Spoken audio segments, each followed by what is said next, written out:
Tech Talk. Today we have David, who's going to be talking to us a little bit about Apache Kafka. Hey, thank you, Matt. Thank you, everyone. I would also like to take this opportunity to thank Codesmith as well as SingleSprout for sponsoring this Tech Talk. So tonight we're going to be talking about Apache Kafka. We're going to be looking at who uses it, why it's used and what it is, how it works, and then we're going to get into a really exciting use case of Kafka. So who uses Kafka? Well, just about any company that you can think of that relies on live data streaming for its services. So Spotify, LinkedIn, Yahoo, Netflix, Uber, they all use Kafka. When you order an Uber on your phone, you decide you want an Uber XL coming to 53rd Street. Well, you send that message to Kafka, and then it comes back with the Uber that's based on closest to you or based on whatever other specifications you gave it. So what is Kafka? Well, it's an open source event streaming platform. It's written in Java and Scala, and it is really just optimized for event streaming. And really why it's used as well is to provide mission critical intelligence in real time. So mission critical, I want to make sure we remember that. So, well, how does it work? A producer, which can be any kind of web app, any kind of service app. It could be a database, it could be a cloud storage, it could be an API. Really, any kind of any kind of service or app that holds data and emits it in some way or another can be a producer. Producers emit messages by topic to the Kafka cluster. Topics are stored in the schema registry. We'll elaborate on what that means a little bit later on. The data is then goes into this sort of stream processing stage, which is this middleware stack between the cluster and the consumers. And this is really a very general term for any kind of data enrichment that you'd be using. It could be everything from its own cloud storage. It could be data filtering or sampling. It could be writing to queries. It could even be deploying apps using Docker. It could be anything like that.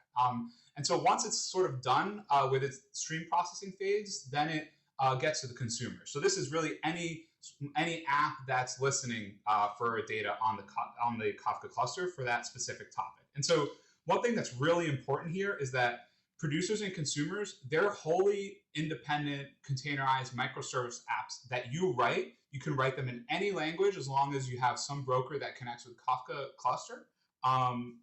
And yeah, they're independent, and they're really these like very small granular pieces. I mean, a Kafka microservice can be as small as an independent React component. And this is sort of how you can build a producer and a consumer into the same app. If you've ever called an Uber, when you send a message and you get data back, that's a great example of how a single client can have producer and consumer functionality. So a little bit more on how Apache Kafka works. Well, I like to think of it as Kafka as being this sort of big highway. The topic is the exit that you're going to get off on that highway. The car will be the message. Inside your car, you have the payload, so that's the passengers and your luggage.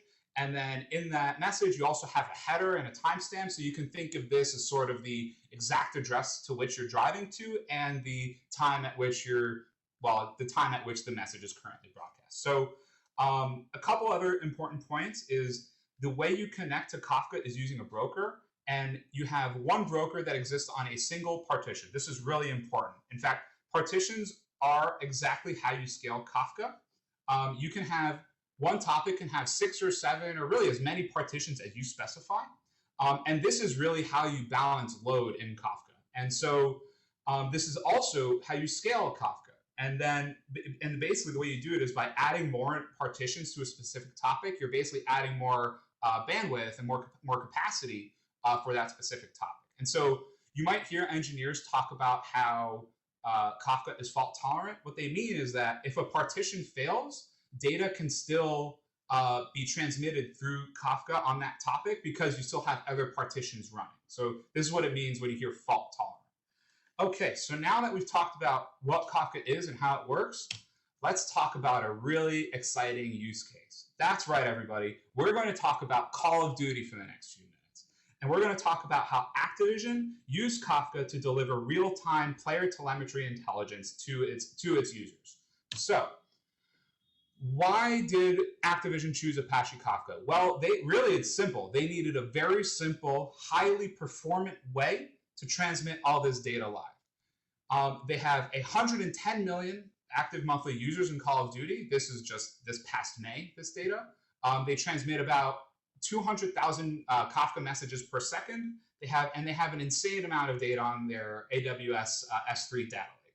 And so also the data that they're transmitting is very complex. Player telemetry data can include everything from a player's system information, so their latency or FPS on the client that they're using, so meaning how well is their PlayStation or PC or Xbox performing. It could also be the actual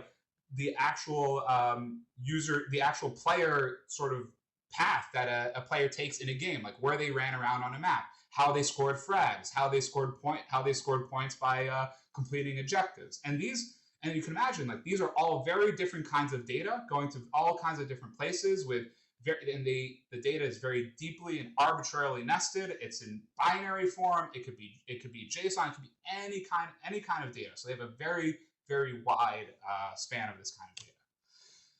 And so this is a look at their pipeline. Again, not all that different from what we went over before. I just want to talk a little bit about the schema registry on the bottom. This is basically every single topic that exists in the cluster. This is the ultimate source of truth for all of the topics that exist in Activision's cluster, Kafka cluster. And it's really acts as a form of data validation. So if a message is produced to a specific topic and it doesn't match the payload that it was expecting, then the message won't be sent to stream processing and won't be sent down the cluster. So this is a good way to maintain data integrity across the entire cluster. And so again, the data runs through proprietary stream processing. This is sort of Activision's secret sauce. And then it can be produced to players. It could be on their PlayStation. So you'll see, if you see anything, if you've ever played Call of Duty and you see things like the match summary events, basically that's a lot of data that's being collected during the game and being sent at the end. This data could also exist on third-party servers where that's where you'll see things like leaderboards be published on Activision.com if you want to go and look at the leaderboards online. Could even emit to other clusters.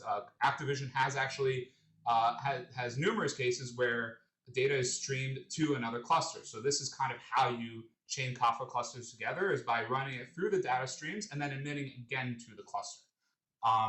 So why is this important? Why did Activision choose this? Well, again, high performance. This is what it's about. It's really about delivering real-time data and high performance.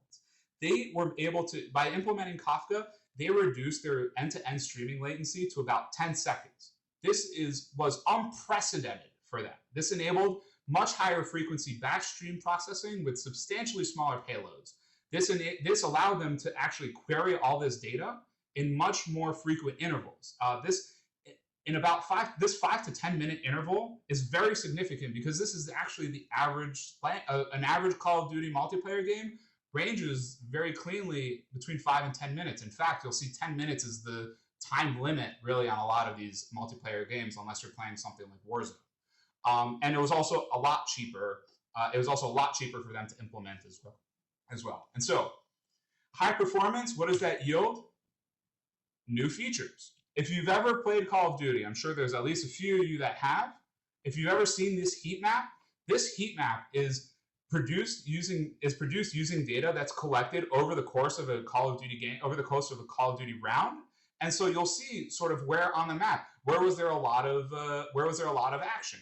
Objective B here clearly had a lot of action. This is all data that Kafka picked up, that Kafka was picking up and recording over the course of the game. It'll tell you where were frags taking place, where were points being scored.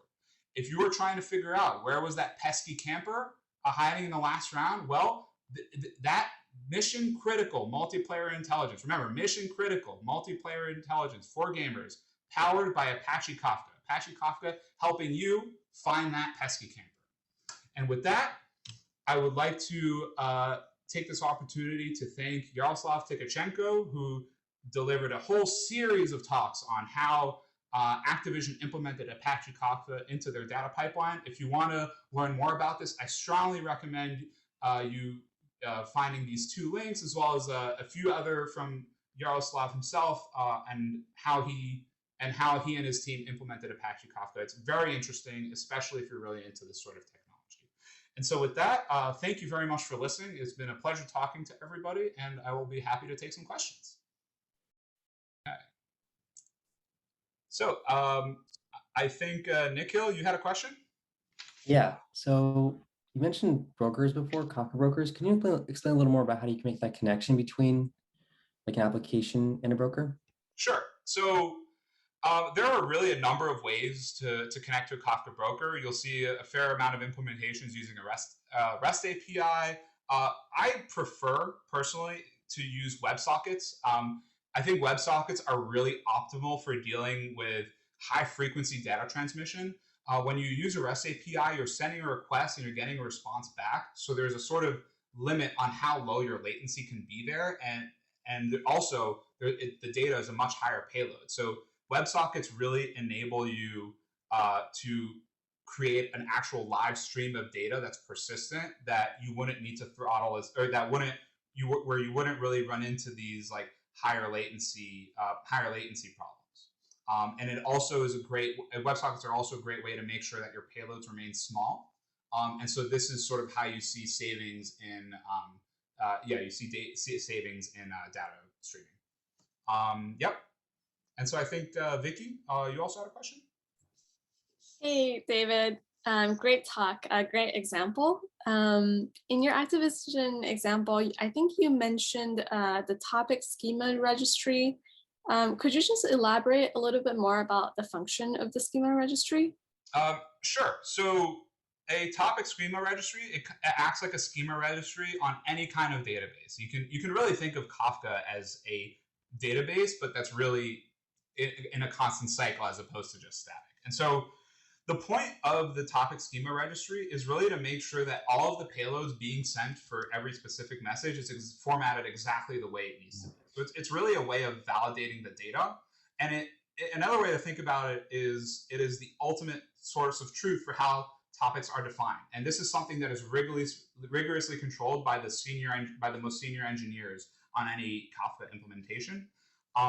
If a message is sent and it doesn't fit the schema, well, it's just going to be garbage collected. Kafka is going to reject the message. And again, this is really, really important in maintaining data integrity across your stack. And also, Activision figured out that by implementing a very rigid sort of topic schema naming convention, they were actually able to use that in their stream processing use the topic names in their stream processing middleware stack to route where the messages should go in that middleware stack. So it actually enabled them to create some more dynamic efficiencies in their stack by using a more rigid sort of topic schema registry.